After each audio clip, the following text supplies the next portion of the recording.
Welcome back mga kababayan sa Tagalog Crime Stories kung saan ibinabahagi ko ang aking obsession sa true crimes at isinasalaysay ko ito sa Tagalog. Kung gusto mo ang mga ganitong contents, make sure to subscribe at turn on all the notifications para lagi kang updated sa mga bago kong videos. Kung gusto mo naman na suportahan ang aking channel sa ibang paraan, you may do so by checking these options. Sa kadahilanan na mas marami ang nakakaranas ng kahirapan sa bansa, maraming Filipino ang nakakaisip na maging OFW para sa bagong simula at makaranas ng mas maayos na buhay. Ang ibang bansa ay naging bukas sa pagtanggap sa mga dayuhan lalo na kung ikaw ay propesyonal. At ang Canada ang isa sa mga lugar na nag-welcome sa Filipino at iba pang mga foreigners.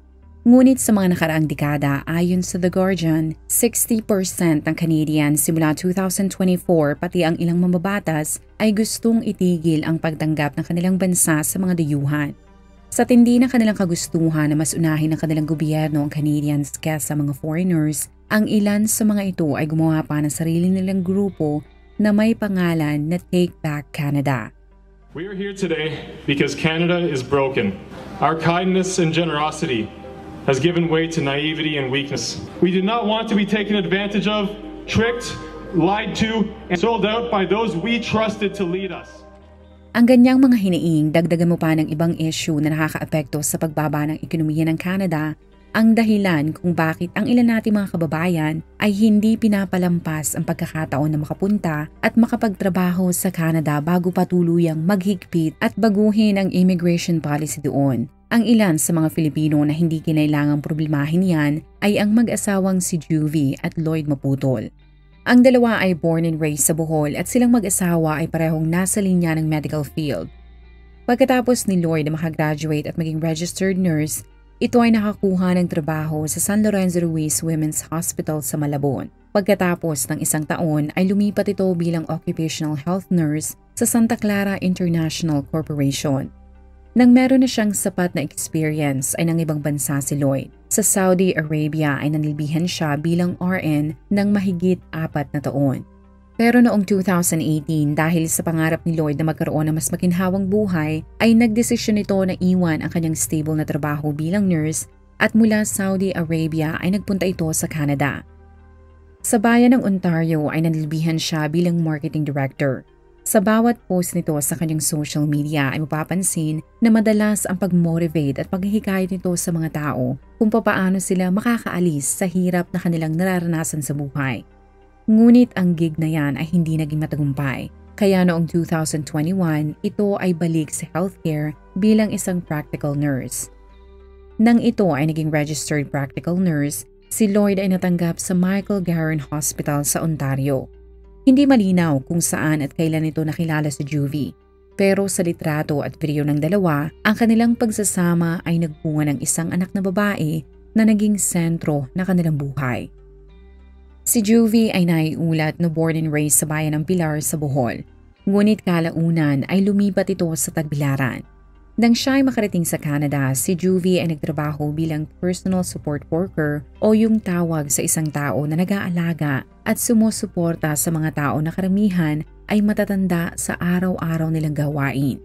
Maaari ka rin na kumuha ng PSW kung ikaw ay magkaramdaman na nagiging dahilan kung bakit hindi mo magampanan ang araw-araw mo mga gawain. Bagamat mahirap ang trabaho nila mag-asawa na talaga namang physically demanding at mentally draining, sa mga video na ipinopost ni Lloyd ay makikita mong ginagawa nila ang lahat para magkaroon pa rin sila ng work-life balance. Ang maayos nilang sahod ay naging dahilan kung bakit silang mag-anak ay nakakabiyahe sa iba't ibang lugar sa Canada at wala rin silang problema na kumain sa iba't ibang restaurant. Kung ang ibang OFW ay issue ang pera para makabalik sa Pilipinas para magbakasyon, ay ibahin mo ang mag-asawang Maputol. Kung sina Juvie ay nagbabakasyon sa Bohol, ay sinisigurado nila na makita ang kanilang mga kamag-anak. Hindi rin nila pinapalampas na puntahan ang iba't ibang tourist destination sa bansa. Sina Lloyd ay nilarawan din na hindi tulad ng ibang OFW na ubos-ubos biyaya kapag sila ay merong pera. Ang mga ito ay matatawag mong financial literate sapagkat meron silang pera na naka-invest dahil alam nila kung gaano kahalaga ang may madudukot kapag nagkaroon sila ng problema. Ayon din sa mga ito na kaya hindi nahihirapan sa buhay sina Lloyd at meron na mga itong financial freedom ay dahil meron na mag-asawang side hustle. Bukod sa investments, ang mga ito ay meron ding emergency funds at savings.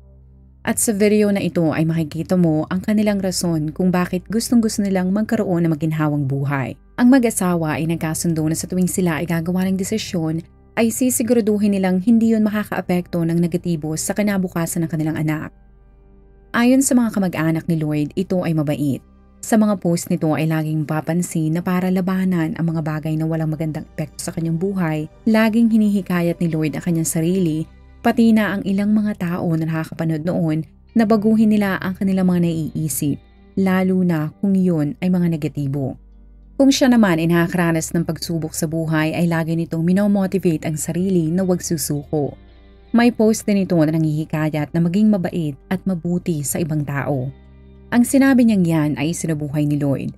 Ayon sa mga kamag-anak nito, saksi sila sa pagiging mabuting tao na mag-asawa. Kung ang mga ito ay nakakaluwag kapag sina Lloyd ay nagbabakasyon, halos lahat ng mga kamag-anak nito ay pinagsasama-sama ng mag-asawa. Kahit ang mga ito ay bumalik na sa Canada, sina Lloyd ay walang sawa na tumulong para ibahagi ang blessing na kanilang nararanasan. Ang mga ito ay nag-a-arrange ng tournaments sa basketball at volleyball para sa mga kabataan. Minsan naman ay namibigay ang dalawa ng maraming mga itlog. Galante din ang mga ito sa kanilang mga kamag-anak kung merong okasyon at sa handaan ay hindi mawawala ang isang buong lechon. Sa post na ito ay makikita mo naman na noong mga anak ang isa sa kanilang kamag-anak ay hindi nagdalawang isip sina Lloyd na magbigay ng tulong. Sa mata ng kanilang mga kapamilya sa Pilipinas ay big time ang mag-asawa. Ngunit ayon naman kay Lloyd ay sipag, tiyaga at tamang diskarte lamang ang kailangan para umunlad sa buhay. Babayaran mo ang katamaran mo pagdating ng araw.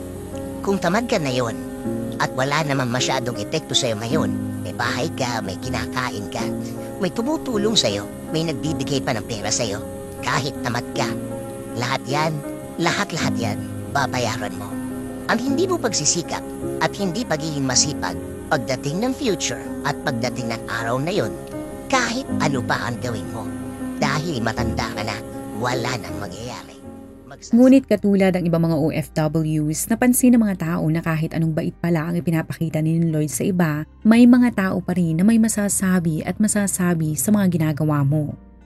Anong naging bunga niyang sobrang pagiging galante mo? Ngayon na ikaw naman ang kapos, paano yan? Andyan pa ba yung mga taong nakinabang sa'yo? Di ba wala? Naging masyado kang mapagbigay. Ubus biyaya ka na akala mo wala nang katapusan. Ni hindi ka malang nagtira dyan para sa sarili mo. Di ka naman tinuturuan na magdamot, pero sana tandaan mo na sa panahon ngayon, hindi ka pwedeng kapusin at mawalan. Dahil napakahirap at napakabigat sa pakiramdam na walang taong gustong tumulong sa'yo sa oras na ikaw naman ang mangailangan. Pero kahit ano pang pinagdaanan niya, si Lloyd ay masaya sa kanyang buhay, lalo na at kasama niya ang kanyang misis na si Juvie. Kamakailan lamang ay masaya niya itong binati sa 7th taon nilang anibersaryo. At upang gawing espesyal ang lahat, silang mag-anak ay bumalik at umuwi ng Pilipinas. Doon ay masaya nilang ipinagdiwang ang espesyal na okasyon kasama ang kanilang mga kamag-anak. Sa post na ito ay nalaman ng publiko na ang mag-asawa ay nakabili na rin pala ng sarili nilang farm na matatagpuan sa Sierra Bullones sa Bohol. Sa mga post ng kanilang mga kapamilya ay mapapansin ang paghanga at respeto ng mga ito sa mag-asawang maputol. Ngunit ang lahat ay magbabago nang pumasok ang taong 2025. Sa post na ito na inirelease ng York Regional Police ay makikita mo ang mugshot ng mag-asawa. Pagamat ang presinto nila ay hindi madalas na magpaskil na larawan ng mga sospek, ibinahagi ng York Police na kailangan nila yung gawin sapagkat paraan nila yon upang makakalap ng karagdagang impormasyon dahil naniniwala sila na marami pang mga Canadians na nabiktima ang mag-asawa. At katulad ang inaasahan, ang post na yan ay inula ng pambabatikos ng mga Filipino. Ang ilan sa mga ito ay nagulat, nadismaya at nagalit sapagkat para sa kanila, ang pagkakalat at paggawa ng masama ng mag-asawa ay isang kahihiyan. May ilan na nagsabi na ang ibang mga Filipino na marangal na nagtatrabaho doon ay madadamay na naman. Sa kasagsaga ng pagkakaaresto sa dalawa, may isang Pinay sa comment section na nagsabi na kaya pala siya nagkaroon ng escalation ay dahil sa ginawa ng mag-asawa. Sinabi nito na noong malaman ng Canadian na siya ay isang Filipino ay sinabihan siya nito na isang magnanakaw. Karamihan sa mga Pinoy na nag-iwan ng comments ay mula din sa Canada. Kaya dismayado sila na kahit anong gawin nila na malinis ang reputasyon ng mga Pinoy doon ay wala namang pakundangan si Lloyd na sirain yun. Kung ang mga Filipino ay galit sa nangyari ay wala namang pinagkaiba ang reaksyon ng mga Canadians. Ang ilan ay nagsabi na ang mag-asawa ay mga basura. Sina Lloyd ay nararapat lamang di umano na makulong at kung maaari ang mga ito ay dapat ipa-deport. Nang kumalat ang balitang yan, ang social media profile ni Juvie ay kaagad nitong inilak para hindi siya dagsain ng mga Filipinong galit na galit sa kanilang ginawa. Pero ang kanyang asawa naman ay nanatiling aktibo sa social media. Kaya ang mga taong dismayado sa nangyari ay talaga namang hinanap pa ang profile ni Lloyd at nang makita nilang maaari silang mag-iwan ng comment, ay inulan nila ito ng pambabatikos. Ang dating paghanga sa mga ito ay napalitan ng pagkasuya sa dalawa. Habang ang mga tao sa internet ay walang tigil sa paglilibak sa mag-asawa, may pailan-ilan naman na nagsabi na baka inosente at napagbintangan lamang ang dalawa. Hinikayat ng mga ito ang mga tao lalo na ang mga Filipino na maging open-minded at huwag munang mabilis na husgahan ang dalawa dahil maaari talagang napagbintangan lamang ang mga ito. Ngunit kahit ano pang sabihin nila, sa mata ng publiko, si Lloyd ay guilty na bago pa man magsimula ang trial sapagkat naniniwala ang mga ito na hindi ilalabas ng otoridad ang pagmumukha ng mag-asawa kung ang prosecutor ay walang malakas na ebidensya.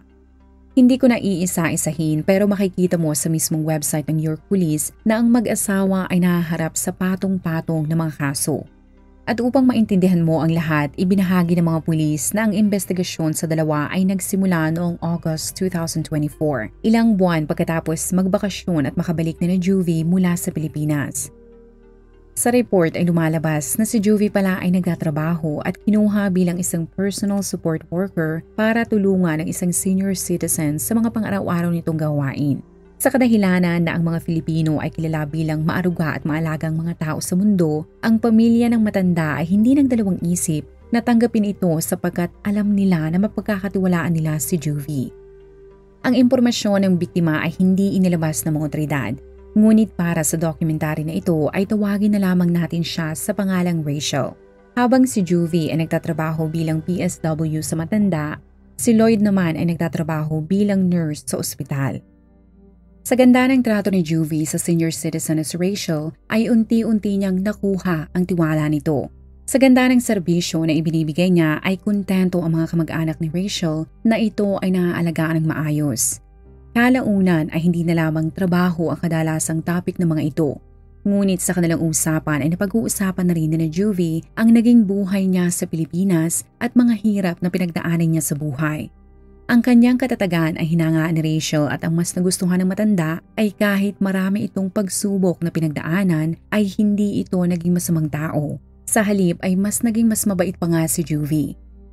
Ngunit ayon sa mga investigador, ang kabaitan ng Filipina ay hindi genuine o tunay. Pero kung tatanungin mo ang mga kamag-anak ni Juvie ay talaga namang mabait ang Pilipina para sa kanila.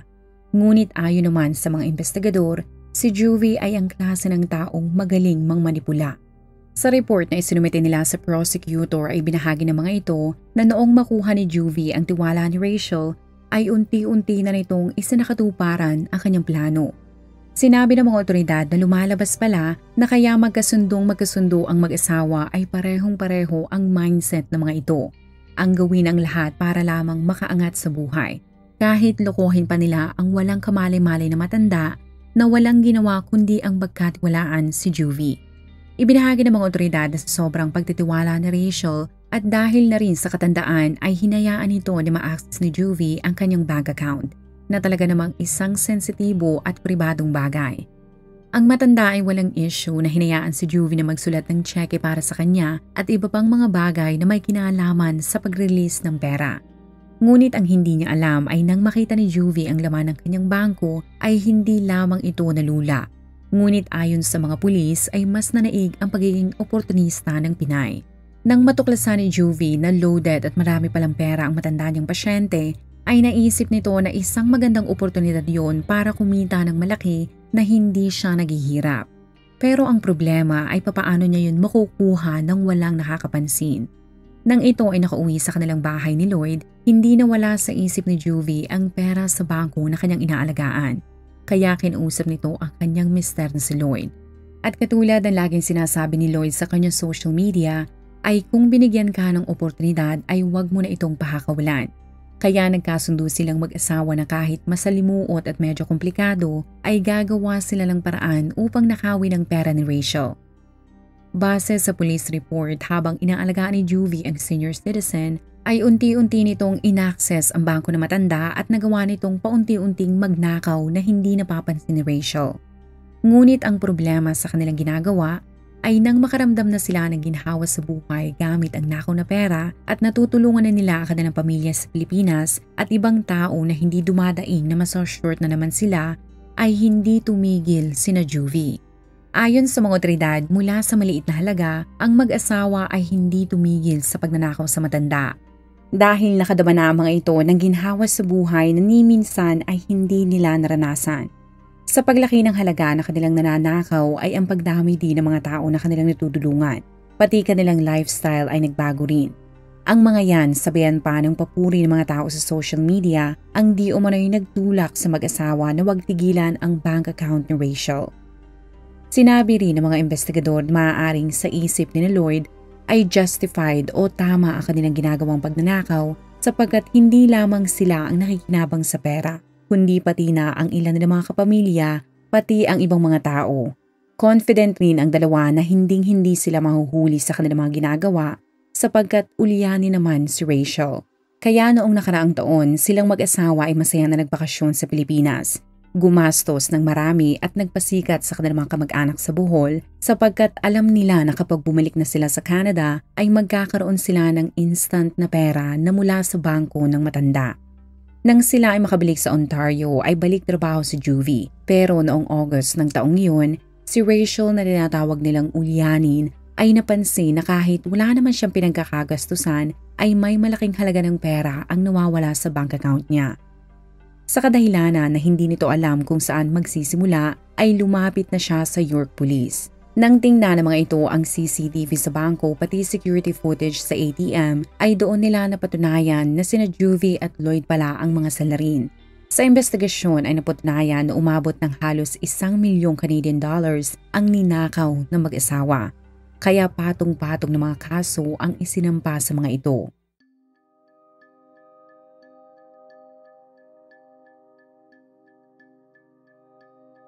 Ang ibang mga tao na duda pa rin sa investigasyon ay sinabi na imposible na magagawa yun ng mag-asawa. Ngunit kung tatanungin mo naman ang masa, ang mga otoridad sa York Police ay hindi sasablay, hindi katulad ng mga pulis sa Pilipinas. May nagmungkahi na dapat ding i-freeze ng Canadian authorities ang lahat ng bangko ng mag-asawa at kunin din ng mga ito ang assets ni Juvie sa Bohol.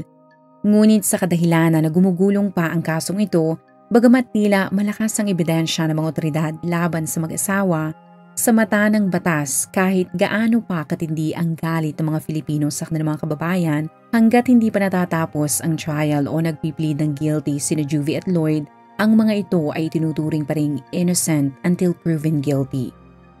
As of this recording ay wala pa ring schedule ng hearing. Walang nakakaalam kung ano ang status ng mag-asawa sa Canada. Ngunit kung sila ay permanent resident, ayon sa dokumentong ito mula mismo sa website ng bansang yun, pag pinarusahan sina Lloyd at Juvie na makulong na mahigit 6 na buwan o 10 taon, ay maaari silang ma-deport pabalik ng Pilipinas. Kung sila naman ay Canadian citizen na, ay may posibilidad din na ma-revoke ang citizenship nila at kung gusto nilang manatili sa Canada, ay kailangan nila ng magaling na abogado. Kung ikaw ay nakinig hanggang sa dulo ng video na ito, maraming salamat sa panonood sa episode na ito. Please consider leaving a comment or i-like ang video na ito. At kung may kaso ka na gusto mong i-cover ko, please let me know. Magandang araw sa'yo, kabayan.